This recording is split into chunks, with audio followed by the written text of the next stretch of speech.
जय हिंद। नमस्कार साथियों, तो स्वागत है आप सभी लोगों का आज के इस नए क्लास में।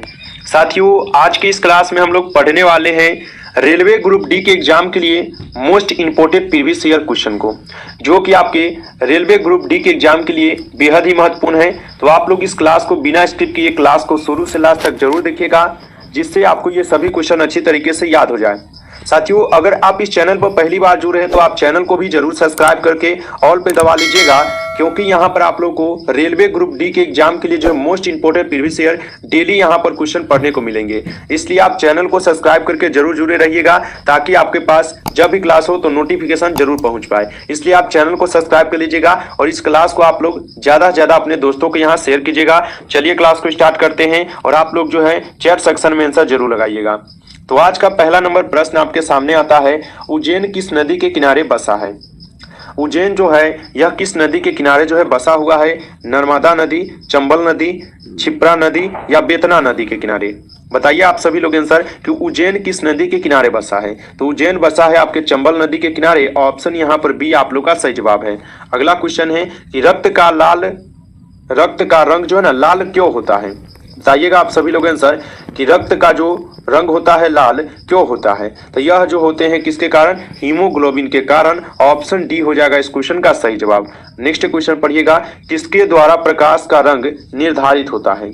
बताइए, यहाँ पर चार ऑप्शन आपके सामने दिए जाते हैं और आप लोग को आंसर बताना है किसके द्वारा जो है प्रकाश का रंग निर्धारित होता है। जितने भी साइंस के स्टूडेंट होंगे उनको तो अच्छी तरीके से ये प्रश्न का आंसर पता होगा, किसके द्वारा प्रकाश का रंग निर्धारित होता है। तो ये होते हैं किसके द्वारा? इसके तरंगदैर्ध्य पर। ठीक है, ऑप्शन बी हो जाएगा इस क्वेश्चन का सही जवाब। अगला क्वेश्चन है आप लोग का, प्रोटीन के पाचन में सहायक एंजाइम है। बताइए आप सभी लोग आंसर। चार ऑप्शन आपके सामने जो है दिए गए हैं और आप लोग जो है कमेंट सेक्शन में आंसर लगाते चलिए कि प्रोटीन के पाचन में सहायक एंजाइम कौन होते हैं। तो कौन हो जाते हैं? प्रोटीएज। ठीक है, प्रोटीएज हो जाते हैं। ऑप्शन डी यहाँ पर आप लोग का सही जवाब है। अगला क्वेश्चन आप लोग पढ़िए। नेक्स्ट क्वेश्चन है, बेलूर मठ किस संस्थान का मुख्यालय है? बताइए कि बेलूर मठ किस स्थान का मुख्यालय हो जाएगा। ठीक है, चलिए तो आप लोग क्या लगाइएगा, जल्दी से इसका आंसर कमेंट बॉक्स में लगाइए आप लोग। बेलूर मठ किस संस्थान का मुख्यालय है? ये हो जाते हैं आपके रामकृष्ण मिशन। ऑप्शन बी यहाँ पर आप लोग का सही जवाब है। अगला क्वेश्चन पढ़िए, किस ज्ञात नेता ने अकबर की कब्र को लूटा था? ठीक है, बताइए किस ज्ञात नेता ने अकबर की कब्र को ना लूटा था? तो कौन लूटे थे? राजा राम मोहन राय। ठीक है, यानी राजा राम बोले। ऑप्शन ए यहाँ पर आप लोग का सही जवाब है। अगला क्वेश्चन, आलू का झुलसा रोग किसके कारण होता है? बताइए, आलू का जो झुलसा रोग होता है यह किसके कारण हो जाते हैं? ये होते हैं फफूंद के कारण। ऑप्शन बी होगा इस क्वेश्चन का सही जवाब। अगला क्वेश्चन, पंडित जवाहरलाल नेहरू ने कांग्रेस के कितनी बार अध्यक्ष रहे हैं? बताइए कि पंडित जवाहरलाल नेहरू ने कांग्रेस के कितनी बार अध्यक्ष रहे हैं? 2 बार, 4 बार, 3 बार या 5 बार? चलिए इसका आंसर आप लोग जल्दी से कमेंट कीजिए, क्या होगा सही जवाब। ठीक है, चलिए तो 8 नंबर क्वेश्चन का आपका सही जवाब सी होगा। 3 बार रह चुके हैं। ठीक है, ऑप्शन सी होगा सही जवाब, याद रखिएगा। अगला क्वेश्चन है आप लोग का कि देश की सबसे बड़ी सहकारी आनंद डेयरी कहाँ स्थित है? बताइए, देश की सबसे बड़ी सहकारी आनंद डेयरी जो है कहाँ पर स्थित हो जाएंगे? गुजरात में, हरियाणा में, पंजाब में या उत्तर प्रदेश में? चलिए 9 नंबर क्वेश्चन का आंसर आप लोग बताइएगा, क्या होगा सही जवाब। चलिए 9 का ऑप्शन ए हो जाएगा सही जवाब, गुजरात में हो जाएगा। ऑप्शन ए यहाँ पर सही जवाब है। अगला क्वेश्चन, रविंद्रनाथ टैगोर द्वारा लिखित कहानी का नाम बताएं। ठीक है, बताइए आप लोग, रविंद्रनाथ टैगोर द्वारा लिखित कहानी का आपको क्या करना है? तो नाम बताना है। ठीक है, चलिए 10 नंबर क्वेश्चन का आंसर आप लोग लगा दीजिएगा, क्या होगा सही जवाब। ठीक है, चलिए तो रविंद्रनाथ टैगोर द्वारा लिखित कहानी का नाम क्या है? तो काबुली वाला हो जाएगा। ठीक है, काबुली वाला आप लोग का सही जवाब ऑप्शन डी है यहाँ पर। अगला क्वेश्चन आप लोग पढ़िए, महावीर स्वामी का प्रथम शिष्य कौन था? बताइए, जमाली, चवार्क, भद्रबाहु या स्थल भद्र हो जाएगा। ठीक है, स्थूल भद्र होगा कि कौन होगा, जल्दी से बताइए। तो महावीर स्वामी का प्रथम शिष्य पूछा है आपसे, तो महावीर स्वामी के प्रथम शिष्य कौन थे? जमाली। ऑप्शन ए होगा आप लोग का सही जवाब। ठीक है, अगला क्वेश्चन, निम्न में से कौन एक संगीतमय माना जाता है? ठीक है, बताइए निम्न में से कौन एक संगीतमय जो है ना माना जाता है? ऋग्वेद, अथर्ववेद, यजुर्वेद या सामवेद? बताइएगा आप सभी लोग, निम्न में से कौन एक संगीतमय माना जाता है? ठीक है, तो आप लोग क्या लगाइएगा? सामवेद। सामवेद जो है ना एक संगीतमय माना जाता है। ऑप्शन डी होगा यहाँ पर सही जवाब, याद रखिएगा। और आप लोग को ये प्रश्न बताने के लिए बोलते हैं, आप लोग बताइए कि सबसे पुराना यहाँ पर वैद्य कौन सा होगा। ठीक है, इन्हीं 4 ऑप्शन में से आपका एक है जिसका आंसर आप लोग यहाँ पर कमेंट बॉक्स में दीजिए, सबसे पुराना वैद्य कौन होगा। ठीक है, चलिए अगला क्वेश्चन आप लोग पढ़िए। नागार्जुन सागर परियोजना किस नदी में स्थित है? कृष्णा में, कावेरी में, महानदी में या गोदावरी में हो जाएगा? चलिए लगाइए आंसर। नागार्जुन सागर परियोजना किस नदी में स्थित हो जाएंगे? ठीक है, तो यह किस नदी में स्थित है? यह है आपके किसमें? तो कृष्णा नदी में। ऑप्शन ए यहाँ पर आप लोग का सही जवाब है। अगला क्वेश्चन पढ़िए कि नाइटिंगेल ऑफ इंडिया के नाम से किसे पुकारा जाता है? बताइए, नाइटिंगेल ऑफ इंडिया के नाम से किसे जो है पुकारा जाता है? बताइएगा आप लोग, सही जवाब क्या हो जाएगा? विजय लक्ष्मी पंडित को, मदर टेरेसा को, सरोजिनी नायडू को या महात्मा गांधी जी को? चलिए 14 का आंसर बताइए क्या होगा। चलिए 14 नंबर क्वेश्चन का सही जवाब ऑप्शन सी है, सरोजिनी नायडू हो जाएगा। ऑप्शन सी यहाँ पर सही जवाब है। अगला क्वेश्चन लीरा। ठीक है, लीरा किस देश की मुद्रा है? बताइए, इराक के, यहाँ पर ईरान के हो जाएंगे, इराक के हैं, इटली के हैं या दक्षिण अफ्रीका के? ठीक है, बताइए कि लीरा किस देश की मुद्रा होगा? तो लीरा जो है आपके इटली के हो जाएंगे। मुद्रा ऑप्शन सी यहाँ पर सही जवाब है। अगला क्वेश्चन, चंद्रमा पर, ठीक है, चंद्रमा पर पैर रखने वाला प्रथम व्यक्ति कौन था? चलिए ये तो आपको अच्छी तरीके से पता होगा कि चंद्रमा पर पैर रखने वाला प्रथम व्यक्ति का नाम था राकेश शर्मा। ऑप्शन डी यहाँ पर सही जवाब है। अगला क्वेश्चन पढ़िए कि राजा राम मोहन राय ...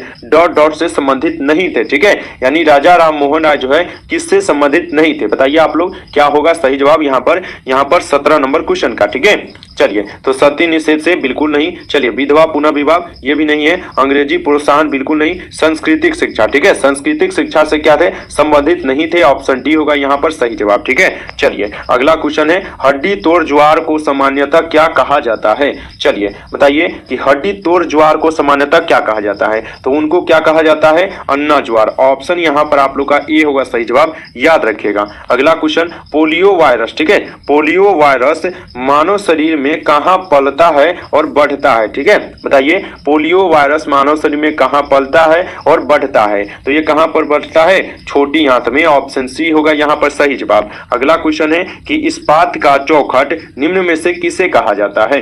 बताइए आप सभी लोग आंसर, इस्पात का चौखट निम्न में से किसे कहा जाता है? तो इस्पात का चौखट किसे कहा जाता है? भारतीय नागरिक सेवा को।